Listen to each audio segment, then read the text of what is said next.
Alright, well, AEW Dynasty 2026 is in the book. Boy, was I wrong on the predictions. Stuff that I thought, people who I thought were going to win, did not win. So that's what makes AEW unpredictable. So we'll run through this card. So the pre-show started. So the pre-show started with Alex Windsor versus Marina Shafir. Alex Windsor won the match.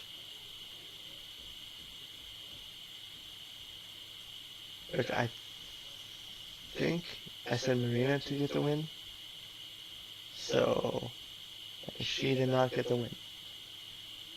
So Marina's just gonna keep on losing, I guess. And then Carmella defeated Big Ann by pinfall. And AEW Championship, Jack Perry defeated Mike Davis. Jack Perry got the win, as I predicted. And then AEW Women's World Tag Team, I said Divine Dominion will win, and they defeated Hyan and Mayan by pinfall. So, and then the start. And then this show was live from Vancouver. Man, I would love to just work for AEW.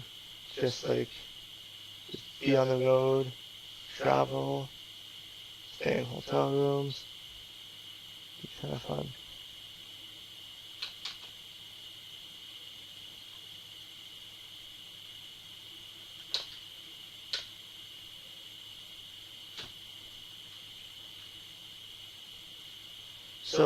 So the official card opened up with Okada and Jessica versus the Young Bucks. It was a great match. It was an awesome match, as you can predict, between these four guys.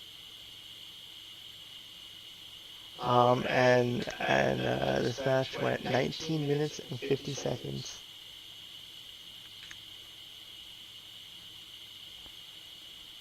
And what I predicted came true. Okada screwed him. Oh no, Jessica held on to Nick's leg as he was about to stop a move, and then Jessica let him, and Nick jumped off the top for the TK driver, double team move by the Bucks for the win. There was a lot of near falls and serious moments. They went the comedy route a bit too much in this match.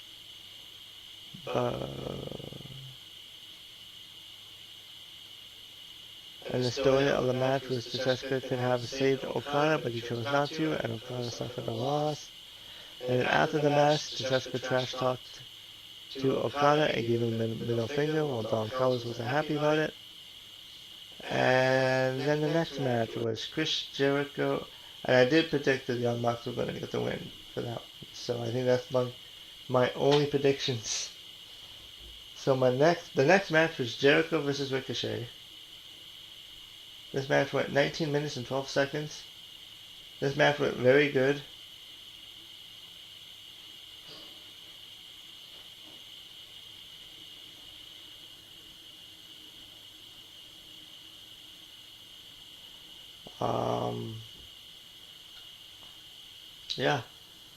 Jericho actually looked pretty good in the match, considering he hasn't wrestled in like a year and plus his age. I did predict that Chris Jericho was going to win the match, but he did not. Ricochet won, which I thought for sure Jericho was going to get a win in this return match, but he did not. So I guess he put over Ricochet. So I mean, Jericho is good at putting people over.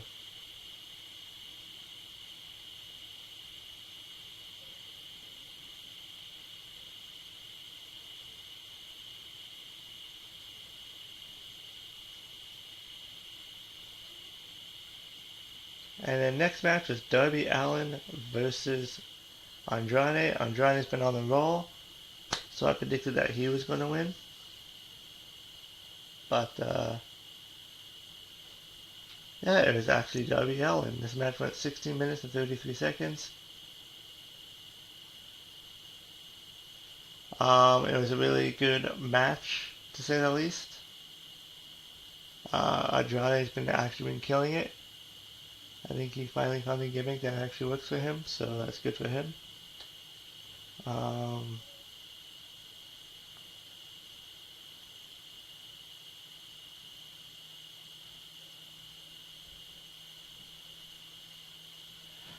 and then they did the planted guest spot where Andrade took a picture with a fan, and yeah, and Darby Allin. It's like every match Darby Allin's in, he just has to take crazy bumps.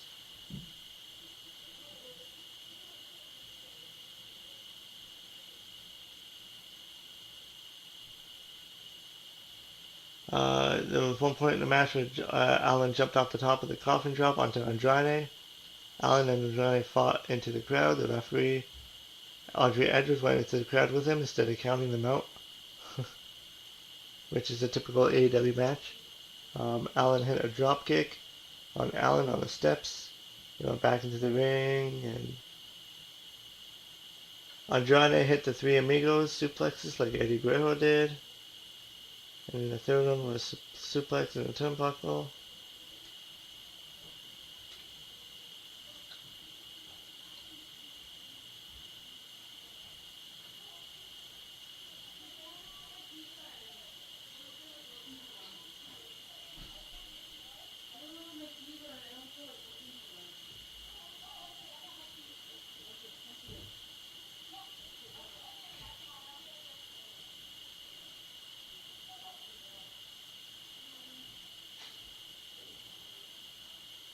And yeah, so Darby Allin won, so that means he gets a world title shot.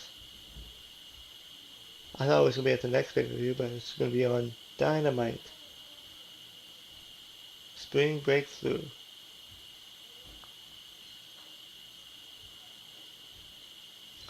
And next up is FTR versus Christian Cage. This was a wild tag team match.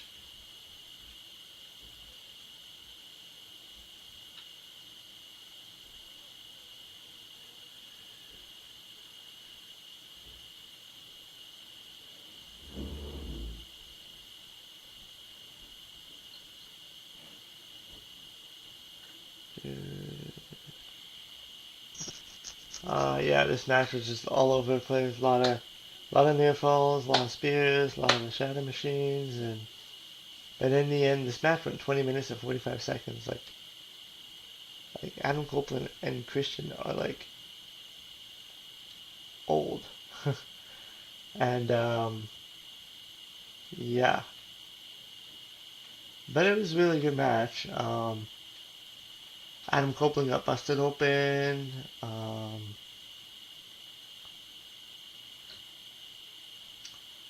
And in the match, FTR mocked the Young Bucks with super kicks and tried to do an FTR trigger, but Cope avoided it. Cope hit a running spear on both opponents. After Cope got up, he went for a spear, but Cash was ready for it, and FTR hit Shadow Machine for the pinfall win. Yeah. Yeah. Yeah.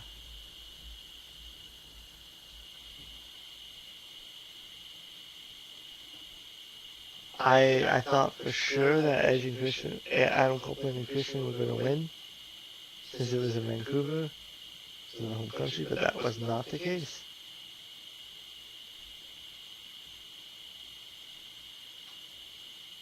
And Cage was taken out by Wheeler on the floor, so they left Cope all alone. While Cope put up a fight, he was able to get the win.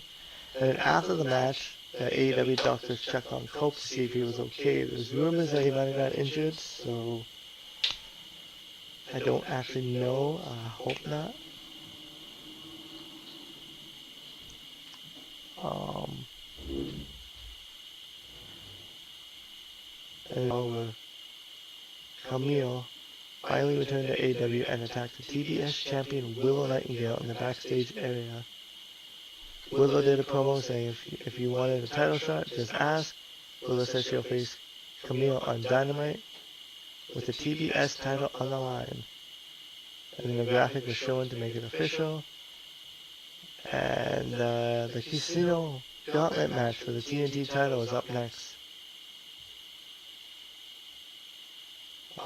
So Bryan Danielson took over for Nigel McGuinness.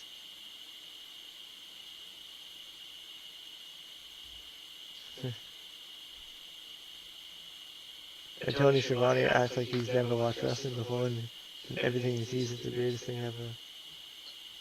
So, I predicted that Tommaso Ciampa was going to win. That was not the case. It was Tommaso Ciampa, a Rouge, that started off the match in about 3 minutes.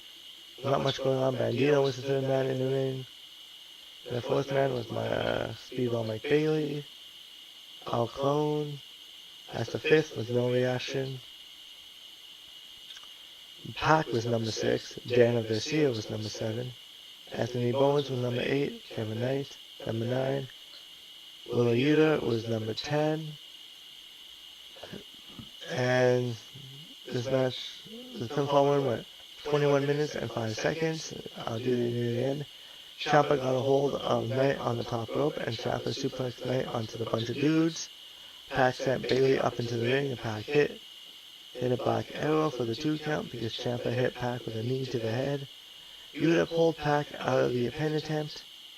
Garcia attacked the Dragon Tamer on Bailey, but Knight jumped off the top of the UFO splash on Garcia for the pinfall win.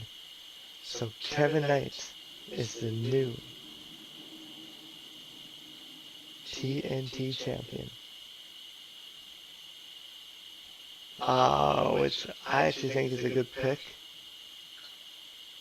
He's really been killing it lately, and he's a 2-time trios champion, even though those titles don't mean nothing, as we'll see later on.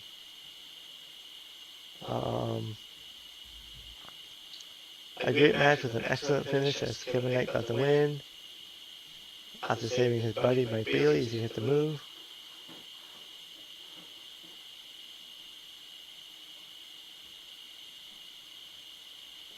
The majority of the match is 2 people in the ring doing spots, while the others are sitting on the floor watching the action until it's time to go in the ring.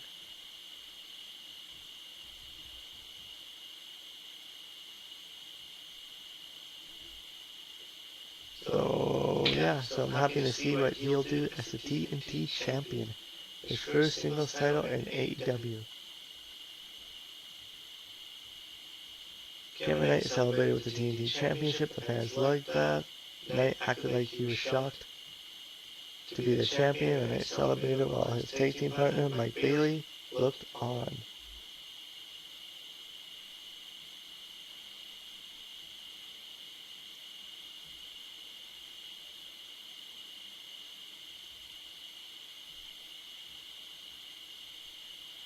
The next match was Thekla and Jamie Hayter.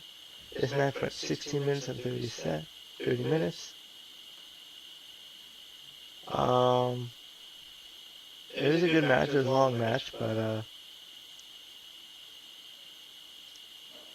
near the end of the match, Thekla ranked the eyes and got a roll up with a bridge while holding onto the bottom rope for the pinfall win. The referee didn't see the rope grab.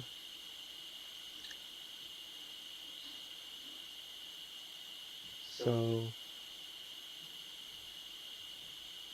yeah.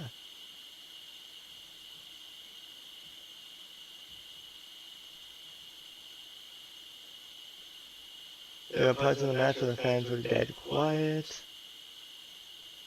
I mean, I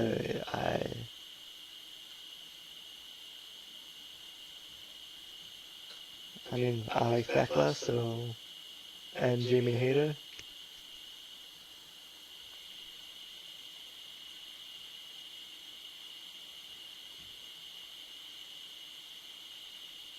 I think wrestling in general needs to stop at the roll-up wins. I think this is kind of like a cheap way to get the win. But and then after the match, Peter's tag team partner Alex Windsor told the referee that Thekla held onto the ropes. Thekla's buddies, Julia and Sky, celebrated with their buddy Thekla.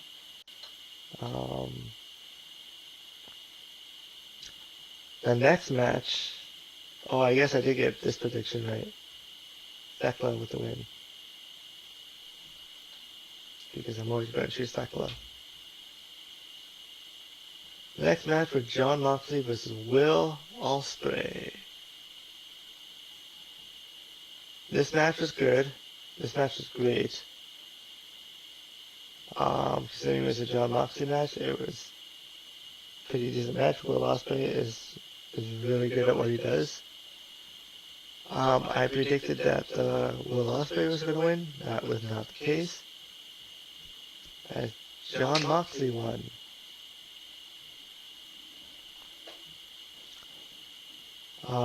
Jon Moxley did a lot of spots with the neck to Will Ospreay. So Will Ospreay did a good job at selling the neck, while the left side of his upper body with the way the match was going. This was a 20-minute time limit match, and it ended at 18:33.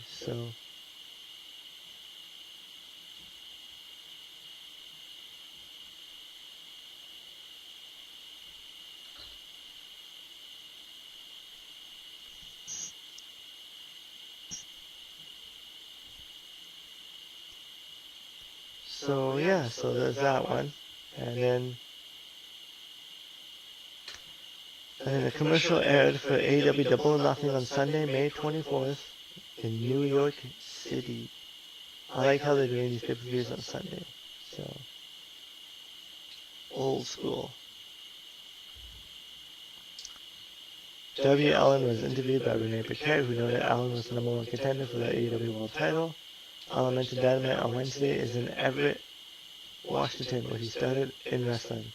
So Allin told Max and Kenny he'd be watching. And then said this Wednesday on Dynamite, it's showtime. And then a video aired about the Dogs winning the AEW Trios titles. So, this whole setup.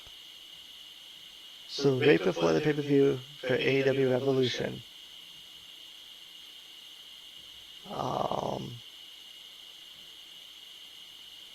it was Mike Bailey of the Don Callis family got the titles on Collision right before Revolution, and then for Revolution, they lost it. They lost the titles to Mystico, Mike Bailey, and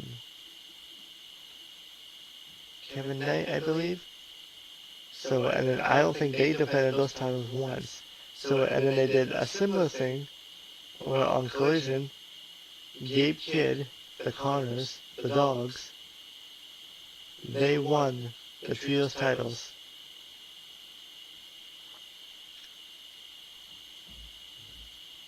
On Collision, so then now, this Sunday, so now, last night at Dynasty, was the AEW World Trios Championship. The Dogs, David Finlay, Gabe Kidd, and Clark Connors.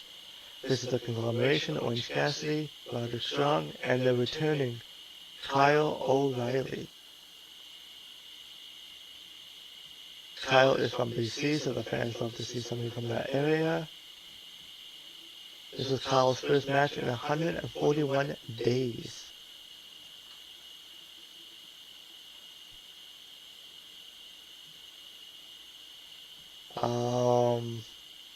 Yeah. This match went 10 minutes.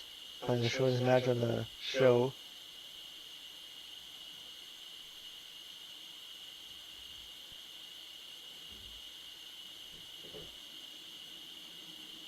And there's new Trios Championships, so I have no idea what they're doing with those titles.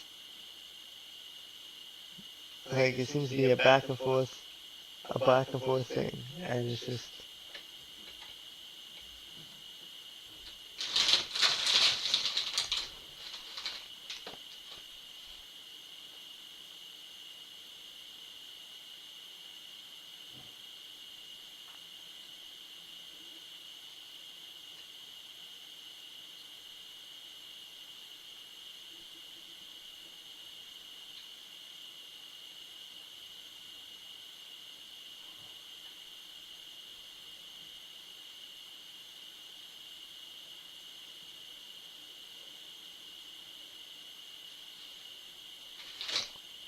So yeah, I mean, I wasn't expecting a title change to change like that. I was expecting them to do the repeat of what they did for Revolution, but here we are.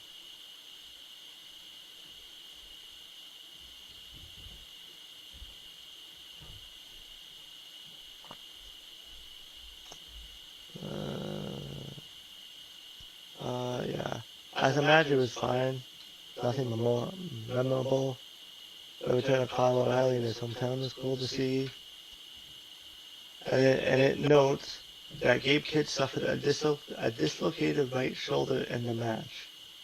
But the plan was for the conglomeration to win the title, so the finish wasn't changed. So, now it was the main event time. I believe this is probably like the best match of the show. There's a lot of great matches in this pay-per-view. MJF versus Kenny Omega. MJF had a main event entrance, sitting on a throne and everything. This match went back and forth, like there was so much in the match. This match went 38 minutes and 55 seconds. And MJF got the win. So, actually, I think I did predict MJF was going to win. So that's another one of my predictions. But everything else, yeah, all the people you thought were going to win didn't win. So that's what makes AEW unpredictable. But this was an outstanding match by two of the best in the world.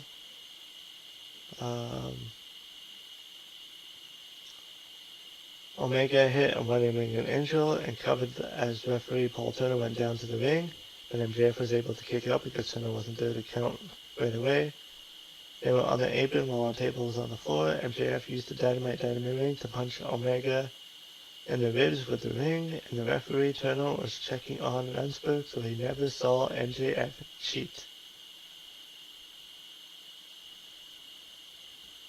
Yeah, so this was an outstanding match.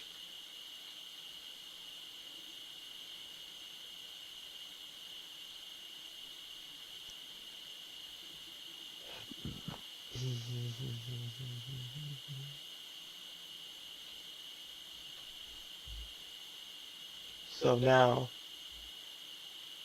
yeah, and then MJF celebrated as world champion. MJF sat down on the throne and put on the Devil's Crown while holding up the AEW World title. And then the announcers mentioned Darby Allin is the next contender, so I assume the plan is MJF and Allin at Double or Nothing.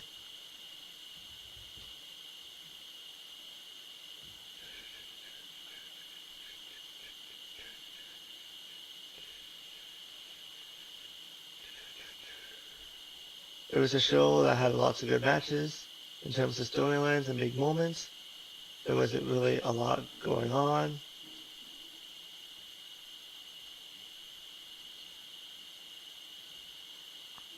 And, yeah. The good was the MJF and Kenny Omega. The bad, I'll have to say the booking towards the dogs. Actually, that'll probably be the ugly, because, yeah, and those trios titles. And, I mean, it wasn't anything too terrible. I mean, I didn't really like the TNT Championship Casino Gauntlet match. I mean, because you've seen so many of those gauntlet matches. So that would be the bad. The winner, not so much. But yeah, so that is my review for AEW Dynasty 2026. Let me know what you think. I'm going to come do another video right away, do the top 5 of the week. I was supposed to do it yesterday, but yeah, things didn't work out, and yeah. I'll have to figure out how I'm going to do that. I don't want to get a warning, copyright warning. So, but yeah, until then, I'll see you in the next video. Glad, thank you for joining in. Let me know what you think about my review, or what you think about Double or Nothing. And yeah, bye.